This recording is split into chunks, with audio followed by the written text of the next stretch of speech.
Dans cette vidéo, on va se pencher sur le sujet controversé de la négociation de départ. Mais pas n'importe quelle négociation de départ. La négociation de départ lorsque vous avez déjà signé une promesse d'embauche ou que vous devez être parti dans les 2-3 mois pour faire autre chose. Donc ça veut dire que vous devez négocier votre départ dans des délais impartis. Alors instinctivement, vous pensez à démissionner et c'est la suite logique. Ou alors vous vous dites je ne peux pas négocier mon départ dans des délais aussi courts. Mais d'un autre côté, vous avez aussi conscience que dans ce cas, vous prenez tous les risques. Vous repartez à zéro, avec zéro ancienneté, zéro indemnité et zéro droit au chômage si nécessaire. Alors, j'aime bien le rappeler, mais la démission, c'est la défaite. Vous pensez demander une rupture conventionnelle à votre employeur, surtout que vous avez bien travaillé et que vous êtes un bon élément depuis de nombreuses années, et ça serait selon vous normal qu'il accepte. Mais comme vous suivez notre chaîne YouTube depuis un petit moment, vous avez aussi conscience que c'est la pire chose que vous puissiez faire pour négocier votre départ. Les RH entendent « mais je veux partir, je n'ai plus envie de travailler pour vous » dès lors que vous abordez le sujet de la rupture conventionnelle. Donc, vous aurez indiqué votre envie de partir, donc vous aurez indiqué votre besoin de passer à la caisse en retour. En retour de quoi d'ailleurs? Alors, pourquoi mon entreprise actuelle voudrait négocier? On vous dit que d'un point de vue moral, c'est honteux. Il ne faut pas chercher à négocier un départ, sachant que vous avez déjà un nouvel emploi. On vous dit aussi que vous cherchez à faire les poches de votre boîte, à détrousser votre employeur dès lors que vous songez à partir avec un chèque. En revanche, pardonnez-moi mon franc-parler, mais il faut toujours penser que « on » est un con. Car quand on y réfléchit bien, et en termes de gestion de carrière, vous ne devez pas partir sans rien, surtout si vous avez une forte ancienneté. Réduire les risques liés au changement de poste doit primer sur les « qu'en dira-t-on ». Il faut que vous pensiez à vous. Il faut que vous pensiez à vous dans un premier temps. Le « je pense à moi ». Parce que tout changement de poste, que ce soit une mobilité externe, comme disent les RH, comporte un risque important. Et puis, il est plus facile de négocier un départ que de réduire ou de supprimer la période d'essai. Ou encore, il est plus facile de négocier un départ que d'obtenir, lors de la signature de votre nouveau contrat, un bonus d'arrivée. C'est ce qu'on entend parfois chez les sportifs. D'ailleurs, c'est très connu dans le milieu du football. Et ça existe aussi quand on se fait débaucher par un nouvel employeur qui veut absolument que vous arriviez. Donc, il met de l'argent sur la table. Et pareil, il est plus facile de négocier un départ que de négocier une indemnité en cas de rupture en amont de la signature. On parle d'exit package déjà négocié au moment de la signature. Donc attention. Attention, si vous êtes pressé par le temps, votre objectif est de trouver un commun accord le plus vite possible. Pas de maximiser votre chèque de départ finalement. Et attention à ne pas vous tromper d'objectif. Et je le rappelle souvent, un objectif, c'est être clair sur un quoi et un quand. Et c'est exactement se dire, je veux ça dans X mois ou X semaines. Sinon, c'est du vent. Si vous n'avez pas le quoi défini et le quand défini, c'est du vent, vous n'allez rien obtenir. Bon, maintenant vous devez vous dire quel est l'intérêt à ma société finalement à me verser des indemnités de départ alors qu'au fond c'est moi qui souhaite partir. Eh bien, il est possible, dans un délai plus ou moins restreint, d'amener votre employeur à vous proposer une solution de séparation négociée. Là, je vous donne l'exemple de Rudy qui est parti en 15 jours ou encore de Delphine qui a négocié en 1 mois. Alors, ce délai est d'autant plus court que le dialogue est facile et rapide avec votre employeur, que vous avez un poste à responsabilité et que vous avez accès aux décisionnaires. Par contre, il est indispensable de ne pas demander, de ne jamais demander à l'employeur une rupture, mais bien de l'amener à considérer qu'il peut être dans son intérêt de vous séparer en bons termes. Donc, il vous faudra donc une stratégie, comme la stratégie de négociation asymétrique. Et d'ailleurs, je vous renvoie vers la vidéo sur les 5 points tactiques de la stratégie de négociation asymétrique qu'on appelle SNA et qu'on a co-construite avec François, mon associé. Vous ne pouvez pas vous contenter de faire une demande, qu'elle soit à l'oral ou à l'écrit, ou encore de faire le pied de grue devant le bureau. Il faut que vous construisiez votre plan d'action pour que votre employeur passe de lui-même à l'action. Rappelez-vous toujours qu'il n'a pas prévu de vous voir partir et encore moins de financer votre départ. Et ça paraît logique quand on se met à sa place. Mais aussi que sa temporalité est tout à fait différente de la vôtre. Lui parle en exercice, il parle donc en années ou il parle en projet qui s'étale sur plusieurs années. Quand vous, de votre côté, vous avez une échéance proche et que finalement, le tic-tac, tic-tac résonne un peu dans votre tête, le compte à rebours, vous êtes pressé, pas eux. Donc ce qui est sûr, c'est que vous devez mettre du rythme. Vous ne devez pas les lâcher parce que sans vous, il ne se passera rien. Ça part de vous, ça dépend de vous. Alors attention, si l'employeur comprend que vous avez déjà un nouveau poste, il refusera de verser une quelconque indemnisation liée à la séparation. Vous voulez partir? La porte est grande ouverte et je ne paierai pas. C'est logique. Il lui suffira finalement d'attendre quelques mois ou quelques semaines pour que vous démissionniez et ça lui coûtera 0. Et de votre côté, vous ne toucherez bien entendu 0. Alors, je ne vais pas vous mentir, le sujet est délicat.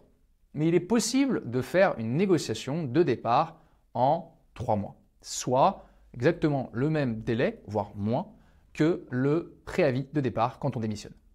Alors, une stratégie de négociation de départ se déroule en 3 grandes phases. Alors, attention, je répète, l'entreprise ne doit pas être informée de votre futur poste ou de vos velléités de partir. Donc, 3 grandes phases. La première phase, la phase 1 que on va appeler l'approche ou la mise en ambiance, l'influence. Appelez ça comme vous voulez. C'est là que vous allez amener l'entreprise à ce qu'elle conçoive qu'il est dans son intérêt de discuter d'une séparation négociée. C'est là que vous plantez vos graines. C'est la clé de votre porte de sortie. Ensuite, la deuxième phase, c'est la négociation du point de rupture. Négocier à proprement parler les conditions de séparation, les modalités de sortie, que ce soit la date, le montant du chèque, la transmission des dossiers, la clause de non-concurrence, la communication en interne, la réputation externe, vos avantages, BSPCE. Ça, c'est hyper important. La phase numéro 3, c'est la formalisation. Donc, c'est tout ce qui est paperasse ou comment respecter finalement le formalisme administratif nécessaire à tout accord. Et la phase 3 dure au minimum 1 mois et c'est incompressible. Il y a différents éléments à faire valider au niveau de différentes instances, au niveau de différentes directions. Donc, il reste 2 mois pour la phase 1 et la phase 2 de négo. La phase 2 de négo, en version accélérée, avec à minima les indemnités liées à l'ancienneté, dure en général 3-4 semaines. Donc, le temps de s'accorder sur les modalités de sortie. Donc, il ne vous reste plus qu'1 mois pour la phase 1, la mise en ambiance. Et ça, c'est très très court. C'est très très court pour cette phase qui est déterminante. C'est pourquoi vous devez chercher à gagner du temps, à gratter des semaines, voire des jours. Alors, comment faire? Si vous souhaitez déjà mettre toutes les chances de votre côté et maximiser vos modalités de sortie, déjà, je vous invite à prendre contact avec moi. Ça, c'est la première chose. Le lien est sous la vidéo. Si vous répondez aux critères, les critères de sélection sont clairs, nous échangerons de vive voix, de manière confidentielle, au téléphone pendant 15 minutes. À ce moment-là, on avancera ou pas ensemble. Donc, je disais qu'il faut que vous arriviez à gagner du temps. J'aime rappeler la chose suivante, c'est que vous avez en votre possession 3 ressources qui sont précieuses et qui ne sont pas illimitées. Le temps, l'énergie, votre énergie et votre argent. Vous devez donc utiliser ces ressources à bon escient pour en gagner davantage. Donc, comment faire pour gagner du temps dans cette négociation qui, par conséquence, vous fera gagner de l'argent? Eh bien, on peut parler de faire en sorte de démarrer la phase numéro 1 en anticipant. C'est simple. Quand ça commence à sentir que les choses se finalisent sur le prochain contrat, que ça sent bon l'embauche, au moment où les négociations avec le nouvel employeur vous laissent penser qu'il y a de fortes chances pour que vous signiez le contrat d'embauche. À ce moment-là, anticipez. Donc, si vous obtenez par exemple une lettre d'engagement de la part de l'employeur, un mail qui ressemble à une promesse, à vous d'estimer le risque que vous ne signez pas votre nouveau contrat de travail. Et donc, posez-vous cette question. Finalement, si ça ne marche pas pour ce poste, dans le pire des cas, qu'est-ce qui se passe à moyen terme? Est-ce que vous restez? Est-ce que vous trouvez un autre poste? Posez-vous cette question. Si vous savez que dans tous les cas, vous ne resterez pas dans votre boîte encore 1 an, alors vous pouvez d'ores et déjà anticiper la préparation de la négociation dès lors que vous êtes en capacité de vous dire ça sent bon, je sais que je vais passer à autre chose. Car plus vous avez de temps, plus vous allez faire une bonne préparation. Et en conséquence, vous aurez une belle négociation tant en termes de facilité de sortie, les conditions de négociation en bon terme, rester sur une bonne réputation, rester sur la crédibilité que vous avez glanée avec cette expérience, mais aussi en termes de gains financiers et de conditions générales de sortie, les modalités de sortie.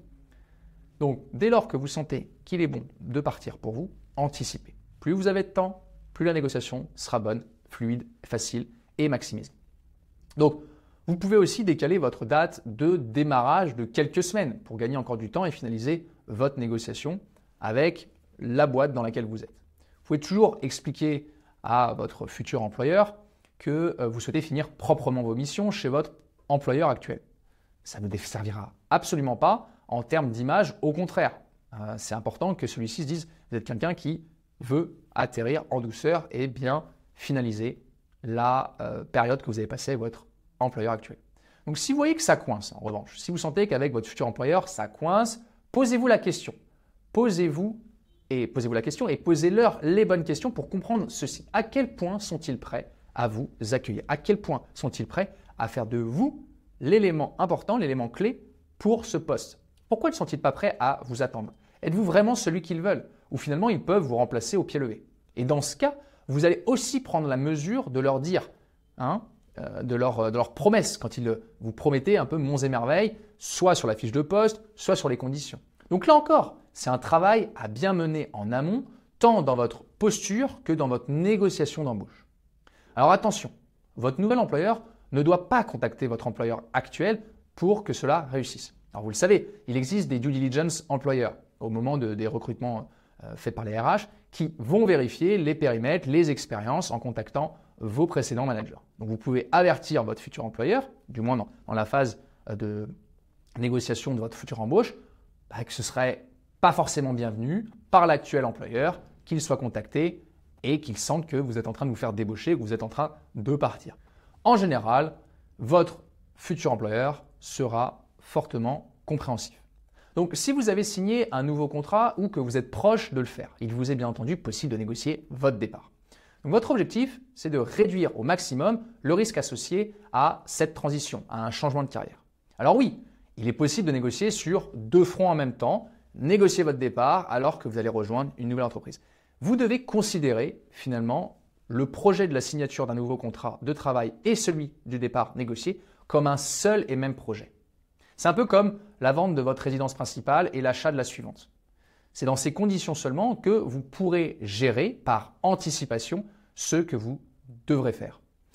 Et réciproquement, si les enjeux ne sont pas très importants, que vous avez une faible ancienneté ou que vous êtes certain que vous pourrez rebondir sans votre chèque de départ, que vous êtes prêt à l'abandonner, pareil pour vos droits, alors vos droits au chômage, alors passez au plus vite à autre chose. Votre objectif sera différent. Il sera de gagner du temps pour bien négocier votre départ et pour rejoindre en toute sérénité votre nouvel employeur. Donc tout est une histoire d'enjeux. Quels sont les vrais enjeux pour vous avec cette négociation de départ? Donc si vous souhaitez mettre toutes les chances de votre côté, d'aller chercher à maximiser vos modalités de sortie, je vous invite à prendre contact avec François et avec moi. Le lien, encore une fois, est sous la vidéo. Si vous répondez aux critères de sélection, il faut que vous soyez cadre, il faut que vous ayez de l'ancienneté, il faut que vous ayez une situation qui vous permette effectivement, nous, de juger que vous pouvez actionner les différents leviers. Nous échangerons de vive voix, de manière confidentielle, au téléphone pendant 15 minutes. Et si nous savons que nous pouvons vous aider, eh bien nous vous expliquerons ce qu'il faut faire, ce qu'il faut mettre en place dans votre cas. Donc d'ici là, continuez à nous suivre, à suivre cette chaîne. N'hésitez pas à vous abonner. Nous essayons avec François de vous donner un maximum d'informations pour que vous n'ayez aucun regret une fois que vous voulez passer sur un nouveau challenge. Je vous souhaite une bonne journée et à très bientôt.